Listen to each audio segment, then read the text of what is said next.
Uttar Pradesh Congress committee के मध्य zone के अध्यक्ष तरुण पटेल के नेतृत्व में 31 अक्टूबर 2020 से सरदार वल्लभ भाई पटेल की जयंती के अवसर पर किसान स्वाभिमान यात्रा की शुरुआत हुई थी, जिसकी समाप्ति 15 दिसंबर 2020 को लखनऊ में होगी। ये जानकारी उत्तर प्रदेश किसान कांग्रेस के अध्यक्ष तरुण पटेल ने दी।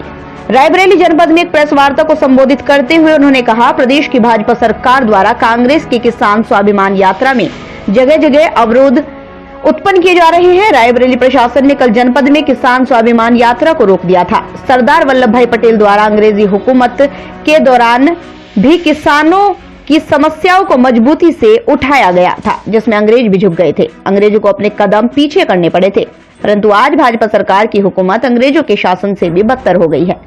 भाजपा सरकार द्वारा 3 काले कानून बनाए गए, जिससे किसान परेशान है, और जब किसान अपनी बात उठाता है तो भाजपा सरकार द्वारा पुलिस या उत्पीड़न के माध्यम से उनके ऊपर बर्बरतापूर्वक कार्रवाई की जाती है। उन्होंने कहा, वर्तमान सरकार ये साजिश रच रही है कि किसानों व उनकी जमीनों पर उद्योगपतियों का कब्जा हो जाए, लेकिन कांग्रेस के लोग सरकार के मंसूबों को सफल नहीं होने देंगे और किसानों के हितों की लड़ाई अंतिम सांसों तक लड़ते रहेंगे। उन्होंने कहा, किसान स्वाभिमान यात्रा के माध्यम से भाजपा सरकार से मांग की गई कि कृषि उपज के न्यूनतम समर्थन मूल्य से कम पर खरीदारी न हो, गल्ला मंडी वितरण प्रणाली मजबूत करे और सरकार किसान के हितों में 3 काले कैसे कानून को वापस ले। तरुण पटेल हमारा नाम है। मैं किसान कांग्रेस का उत्तर प्रदेश मध्य जोन का अध्यक्ष हूँ।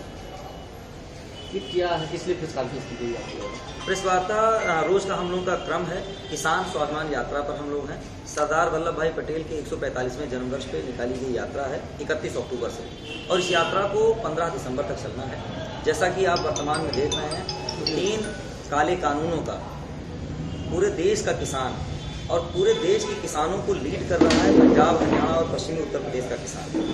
कहीं ना कहीं किसान बड़ी जमात है इस भारत की, और उस जमात ने नरेंद्र मोदी जी को उम्मीद के साथ वोट दिया। तो अब किसानों का नेतृत्व करने वाले पंजाब और हरियाणा के किसानों का कहना है कि ऐ मेरे भाषणवीर प्रधानमंत्री, ऐ मेरे बतौलेबाज प्रधानमंत्री, ऐ मेरे झूठ बोलने वाले प्रधानमंत्री, आप लिख के दो कि एमएसपी से नीचे की खरीद अगर होगी हमारे उपज की तो अपराध घोषित किया जाए। आप हमें समर्थन मूल्य देते हो, हमारे गेहूं से बना आटा, आटा से बना मैदा, मैदे से बना बिस्किट तो एमआरपी में बिक जाता है, मगर हमारा समर्थन मूल्य हमें नहीं मिल पाता है। तो आपको लिख के देना पड़ेगा। और ये जो 3 काले कानून हैं, आप जून में इसको प्रकाशित करते हैं, फिर इसको ऑर्डिनेंस बनाते हैं, फिर बिल के रूप में आप सदन में लाते हैं और इसे दबाव से इसे पास कराते हैं। ऐसा नहीं होगा, ऐसा नहीं होगा कि आप जो चाहेंगे वही होगा। और वर्तमान के प्रधानमंत्री जी कहीं ना कहीं दबाव में है। कनाडा के प्रधानमंत्री ने कह दिया कि भारत में लोकतंत्र है और मौलिक अधिकार है लोगों को कहने का। कनाडा के प्रधानमंत्री को समझ में आ रहा है, मगर कहीं ना कहीं व्यापारियों के इशारे पर काम करने वाले श्री नरेंद्र मोदी जी को बात समझ में नहीं आ रही है। हम लोग कांग्रेस के ऐतिहासिक तिलक भवन में रायबरेली में मौजूद हैं। कांग्रेस सच्ची पार्टी है और सच्चाई यही है कि इस समय किसान, मजदूर, निचला तबका परेशान है। कोरोना की आड़ में इन्हें परेशान किया जा रहा है। भारत में कोरोना से कम मौतें हुई हैं, अस्पतालों में इलाज ना मिलने से ज़्यादा मौतें हुई हैं। ये जो आप किसान स्वाभिमान यात्रा, इसको किस तरह से यात्रा के माध्यम से किस तरह क्या संदेश दे रहे हैं? हम लोग नुक्कड़ पे चौराहे पर जाते हैं। कांग्रेस का अपना संगठन है, किसान कांग्रेस का अपना संगठन है।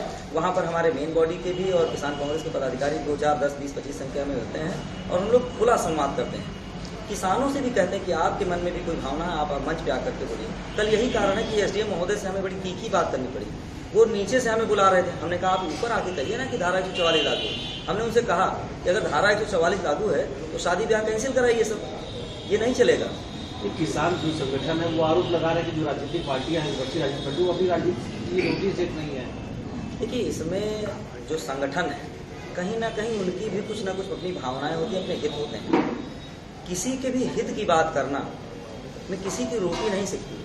हित की बात करने से सभी की रोटी सिकती है। तो ये आरोप लगा देना कि राजनीतिक पार्टियां भी, राजनीतिक दल भी तो इसी समाज का हिस्सा है ना, तो ये आरोप नहीं लगाना चाहिए किसी को भी। हाँ, ये है कि उसमें अपनी राजनीति लोगों को नहीं करनी चाहिए। जैसे हम हैं, किसान स्वाभिमान यात्रा कर रहे हैं, हम दिल्ली तो जा नहीं रहे हैं, पहले से हमारी यात्रा चल रही, तो हम अपना एक स्वीकृत समर्थन, मंच से समर्थन उन्हें दे रहे हैं। अब कल को कोई उन्हीं में से नया नेता आया और कहे कि हम उनके नाम पे रोटी सेक रहे हैं, ये उचित नहीं है। उन्हें तो ज़्यादा से ज़्यादा समर्थन को खुले हाथों से स्वीकार करना चाहिए। क्या मांगे हैं आप लोगों की? हम लोगों की मांग है, आपके हाथ में जो पैम्फलेट है, खेती हमारा धर्म है, और उपज का दाम हमारा अधिकार है। आज खरीफ की फसल या तो गल्ले की दुकान पर है, क्रय केंद्रों पर नहीं है, लोगों के घरों में पड़ी हुई है। 1868 एमएसपी का दाम एमएसपी तय है और 850, 900, 1000, 1050, 1100 में किसान बेचने को मजबूर है।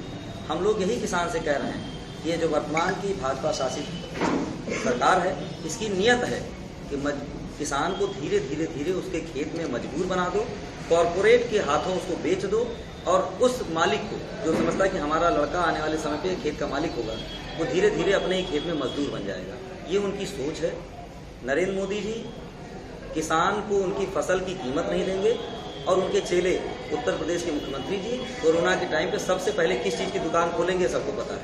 तो एक की नज़र हमारी फसल पर है और एक की नज़र हमारी नस्ल पर है। क्यों फूल नहीं बरसाए गए जब पंजाब और हरियाणा का किसान दिल्ली आने के लिए तैयार हुआ? संदीप मिश्रा की रिपोर्ट।